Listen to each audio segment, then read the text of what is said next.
quero agradecer ao professor da Escola Profissionalizante, Edilson Botelho, cordelista, poeta, professor, por ter vindo à nossa solenidade e por estar filmando, fazendo a cobertura do nosso evento. Muitíssimo obrigado, professor. Boa noite. Boa noite. É uma satisfação estar aqui, né, com as autoridades célebres, autoridades da literatura, da escrita, da poesia, seres humanos que têm uma alma elevada até Deus pelo dom da poesia. Essa alma que é elevada, ao mesmo tempo é sensível, com os pés no chão, capaz de interpretar, de ler, de traduzir em versos, em poesia, aquilo que a realidade nos mostra, não é?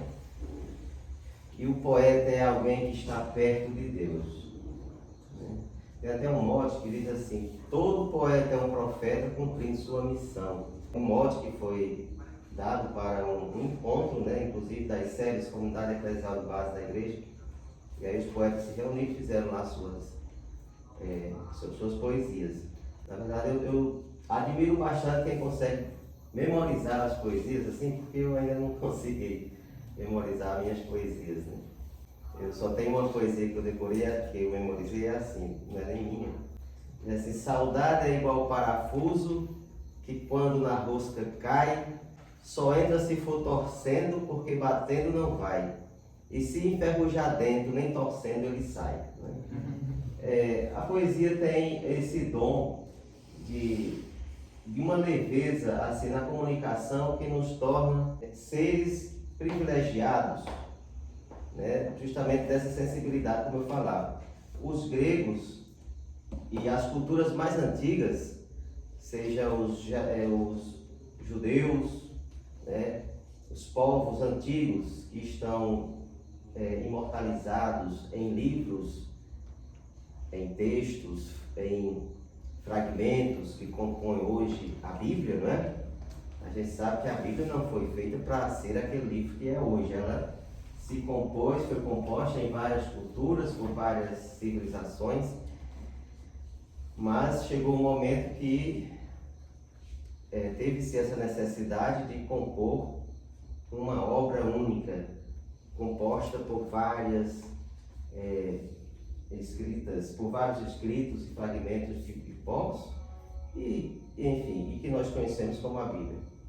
Então, nessas culturas, e também não só aqui de tradição judaica, cristã e islâmica, mas também oriental, do Oriente, Índia e todas as culturas milenares, buscaram na poesia justamente essa força, essa eloquência para falar de Deus, para falar do infinito, do absoluto, para falar do ser humano também, das suas limitações e se comunicar com Deus.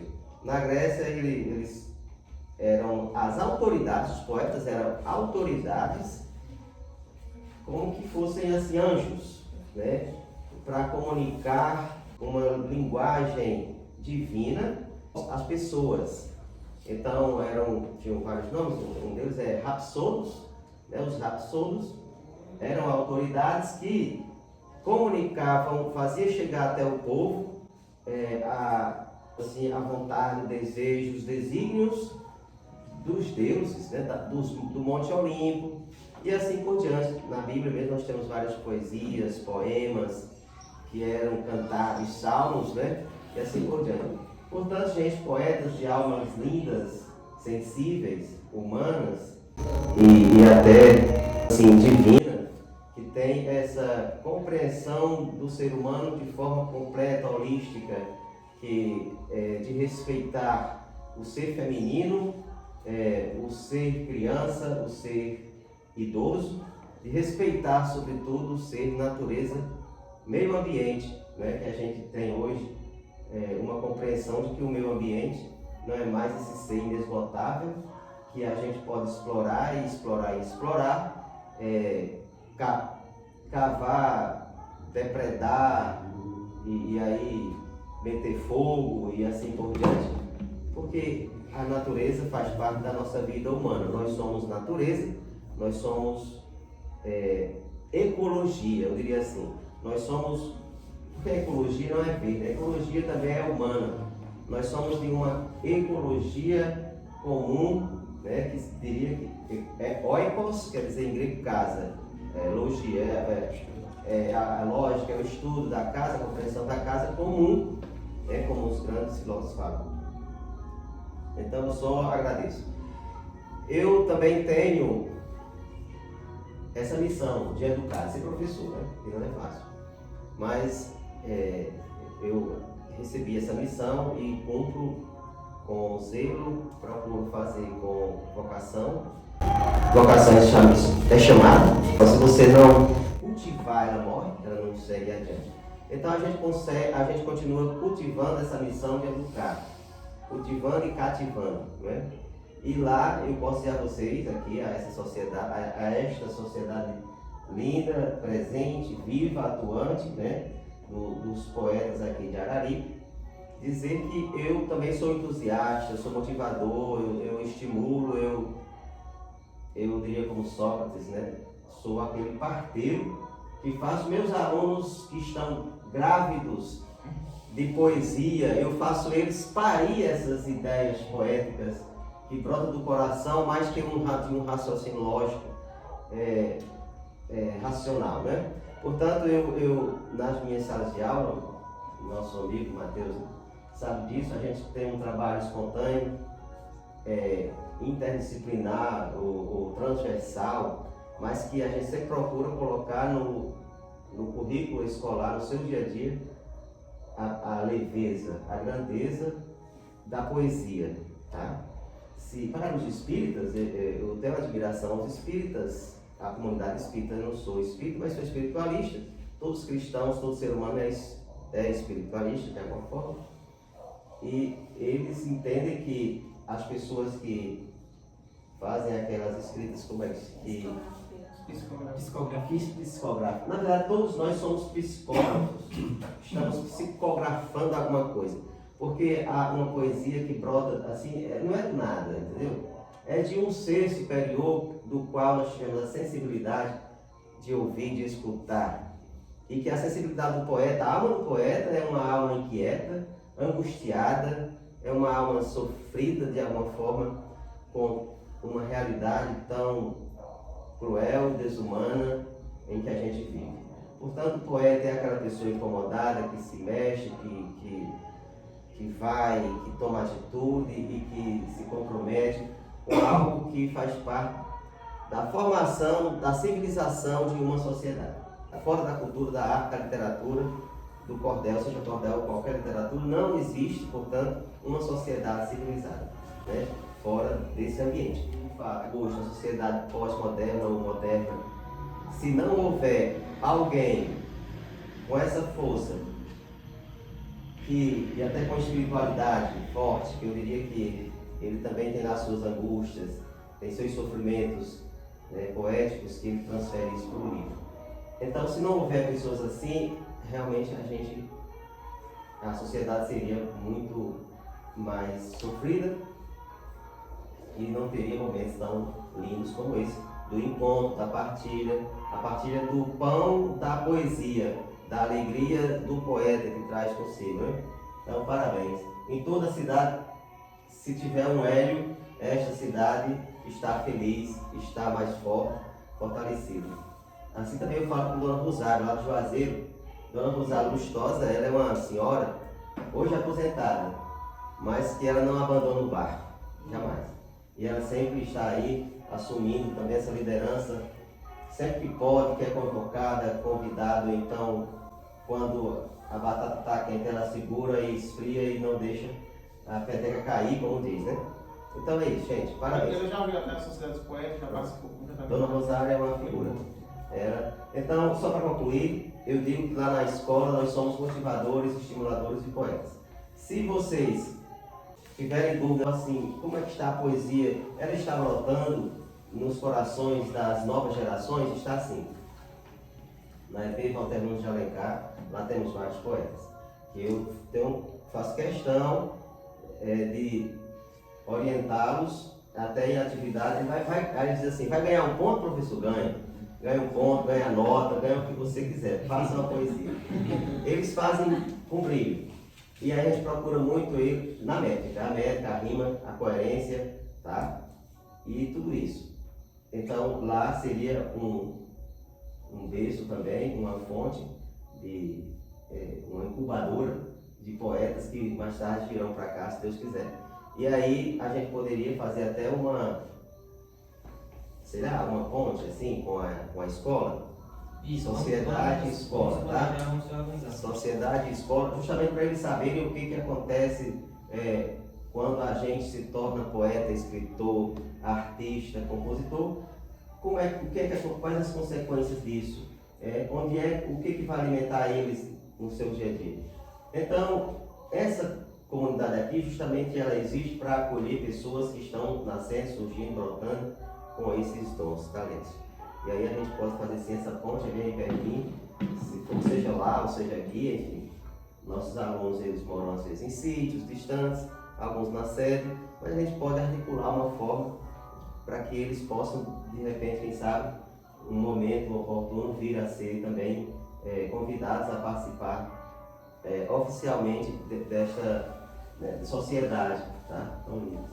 Porque isso aí é o que vai. Beleza?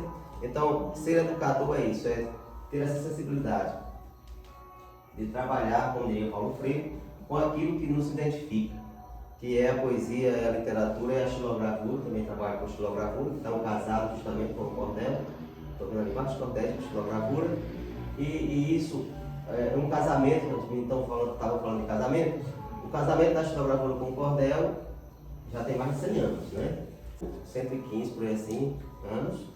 E é muito interessante, brilhante, uma coisa nossa. Então, gratidão pelo convite, né?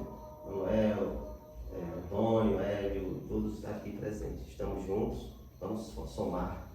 Porque ali tem uma igreja que está orando para Deus, mas na frente tem um templo que também ora para Deus. E aqui também tem um santuário que ora, que sente, que se comunica com Deus a partir do contato, do olhar do outro, da presença afetiva, física, não só virtual, online, à distância, mas presente. Isso é o que é o mais desafiador hoje, é reunir pessoas para contemplar um ao outro e se sentir pessoa. Porque ninguém é isolado, ninguém é uma ilha. A gente existe com o outro. Você é a minha extensão. Então, parabéns. Obrigado. Mantenha viva, ativa e sempre renovando o quadro de membros dessa sociedade, porque é isso que a humanidade precisa. Em um mundo tão conturbado de guerras, divisões, ódio, separações, mentiras, fake news, coisas assim que as pessoas querem legalizar a mentira. Eu não sei como é possível isso numa sociedade civilizada, democrática, você dar à mentira uma patente de legitimidade, gente. Isso não é possível, pelo amor de Deus. Então, é preciso falar a verdade. E é preciso escutar a verdade. Mas, quando você não consegue escutar a verdade, ou viver da verdade, aí entra a poesia, entra a arte. Como diria Nietzsche, concluindo. Friedrich Wilhelm Nietzsche, um filósofo alemão, um grande poeta, e ele dizia o seguinte: temos a arte para não morrer da verdade. Então a arte, ela nos torna seres leves, livres, que voam alto como águia, até também para fugir de uma realidade dura, cruel e difícil. Então a arte torna a vida mais leve, tá? Então, tenho a poesia, tenho o cordel para não morrer da verdade.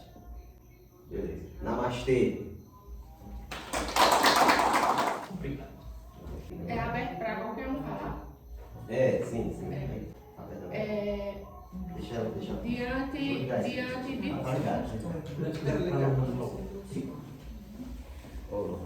Diante de tudo que foi falado aqui, eu não posso me calar diante de algumas coisas que eu ouvi, né? Então, não é querendo causar divisão, respeito todos e respeito a religião de todos, mas uma coisa que eu achei que ficou dentro de mim foi quando ele falou que a Bíblia, que a Bíblia não, que os poetas, eles são inspirados por vozes de deuses. Acho que foi bem assim que ele falou, né? Foi assim que o senhor falou? Sim, na cultura grega, né? Pronto, Antiga. e quando ele se referiu à Bíblia, ele meio que quis dizer que a Bíblia não fosse, no meu entendimento, como se fosse um livro qualquer. E diante da fé que eu acredito, eu não poderia me calar diante disso que eu ouvi. Então, a Bíblia ela não foi escrita por qualquer pessoa. Ela foi inspirada pelo Espírito Santo, que usou pessoas para que ela fosse redigida. Então, a partir do momento que a Bíblia ela foi inspirada por o Espírito Santo, ela não se torna qualquer coisa. Se a Bíblia fosse qualquer coisa, ela não seria proibida em tantos países. Qual é o livro hoje em dia que é proibido em países como a Bíblia? Tem países que a Bíblia não pode entrar. E eu não conheço qualquer outro livro que seja proibido de estar no país, de estar em qualquer outro canto, como a Bíblia Sagrada. Então, diante de todos aqui, eu não poderia deixar de me expressar, de falar da fé que eu acredito, que é a fé no Deus vivo. Na fé no Deus que faz milagre, que move montanhas sim, que cura, que transforma, que pega aquele que ninguém dá nada, que ninguém acredita e coloca para sentar entre os príncipes. Que honra. Porque muitos de nós fomos essas pessoas. Muitas pessoas nunca acreditariam que hoje nós chegaríamos onde nós estamos. Digo isso pela minha vida. Porque por ter sido criado sem mãe, pessoas da minha família eram as primeiras a desacreditarem que eu seria formado um dia, que eu teria um emprego digno um dia. Então, eu nada seria e aqui eu não estaria, e todos nós não estaríamos, se não houvesse um Deus supremo, criador, com D maiúsculo. Com D maiúsculo. Que não divide a sua adoração e a sua glória com ninguém. Então, a Bíblia Sagrada, ela não é só um livro. Não é só mais um livro. Ela é o livro. E a Bíblia Sagrada, ela é mais atual do que o jornal que vai sair amanhã. Agradeço a minha oportunidade.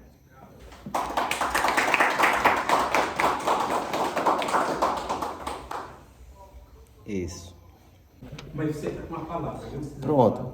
Bom, eu sou professor, você sabe, de filosofia, né? E também fiz 2 anos de teologia no seminário, estudei 6 anos para ser padre, né? E amo esse ambiente onde onde a ciência, a literatura, onde a palavra, que quer dizer logos em grego, que quer dizer verbo, aquilo que comunica algo, isso é muito bom. Ter esse ambiente da comunicação. E o melhor ainda é quando a gente não é unânime. Eu falei lá numa sala que a sua filha estuda, eu disse para elas, toda unanimidade é burra. E graças a Deus que nós não somos burros, que aqui não temos unanimidade. Que tem pessoas que pensam diferente, que têm cores diferentes, cabelos diferentes, tamanhos diferentes, que têm, culturas, sentimentos diferentes. E é na diferença que nós nos unimos, naquilo que nos torna um corpo só, que é a capacidade de cada um falar, se expressar. e colocar em comum aquilo que ele acredita e pensa. Então nós somos uma dialética, tá, meu amor? Como é seu nome? Desculpa. Lohane. Lohane, né? Minha filha caçula. Sua filha, tá vendo aí, ó? Fruto, né? Esse senso de análise, né? De crença, de retórica, eu diria, esse senso também de apologia, né? A Bíblia, porque isso aí você falou uma coisa que Tomás de Aquino já dizia contra os bárbaros na época, né? Contra os pagãos. Agostinho, Santo Agostinho na Patrícia. Então é isso, gente. Seja a fé, a ciência, a literatura, ela trabalha, ela se gera nessa dialética. E o que é dialética? É o diálogo, onde tem a tese, a antitese, mas a gente tem que chegar a uma síntese. A dialética não é algo negativo entre o sim e o não, tá? A dialética não é a briga do mal contra o bem, ou do bem contra o mal, porque isso aí, Santo Agostinho até já participou dessa religião, que era o maniqueísmo, onde havia a briga do bem contra o mal e que o bem sempre venceria. Mas, na verdade, Santo Agostinho vai dizer, o mal não existe. O que existe é a carência do bem.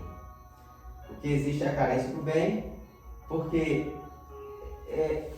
como a luz, onde a luz chega, as trevas se dissipam, porque a escuridão não existe. O que existe é a ausência de luz. Eu, com meus alunos também, a gente tem momentos assim, onde eu coloco algo e aí eles não concordam, e é assim que nasce a filosofia. Porque se a gente fala algo e todos balançam a cabeça, isso não é filosofia, isso é monólogo, porque não estamos dialogando, estamos em monólogo, tá? Então é isso. Gratidão pela oportunidade, também pela sua colocação brilhante e de fato é isso. A gente não vai aprofundar porque o tempo é pouco, mas a gente poderia depois entrar em uma dialética de conversa, trazendo a poesia, a ciência, a linguagem, a literatura, para a gente enriquecer cada vez mais nossa visão de mundo, de Deus, de natureza, de política, de futebol, de esporte, de arte, literatura e assim por diante, tá? Isso é muito importante. Algum tempo a gente teve os momentos filosóficos. Como é que você está lembrando disso? Tivemos os encontros filosóficos. Então, desse dia para o assunto a ser tratado, né? E a gente se reunia e dialogava. Muito bem, respeito o discurso dos dois no tocante às observações de Lohane. Certo, professor? Certo. E no seu discurso, professor, que eu quero já agradecer imensamente, eu quero dizer que você citou uma pessoa que eu sou fã dela, a Rosário Lustosa.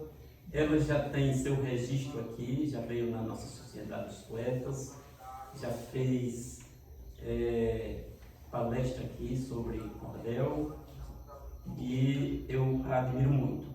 E sobre a ecologia no sentido humano também, o Dr. Geraldo Menezes Barbosa, odontólogo, historiador e escritor, disse certa vez aqui na Sociedade dos Poetas, quando ele foi homenageado, que as casas de cultura são templos de Deus. E sobre a ecologia, no sentido humano também, que você falou, o poeta Deusmar Rodrigues, num discurso, certa vez, disse: a Serra do Araripe engravidou-se e deu luz à poesia. Com essas palavras, quero agradecer mais uma vez imensamente a todos, ao Mailton, que eu não agradeci ainda, por ter nos ajudado à realização da solenidade, a todos vocês, enfim, os meus sinceros agradecimentos. E 21h08, declaro encerrada a sessão solene de posse da diretoria da Sociedade dos Poetas de Araripe. Muito obrigado a todos.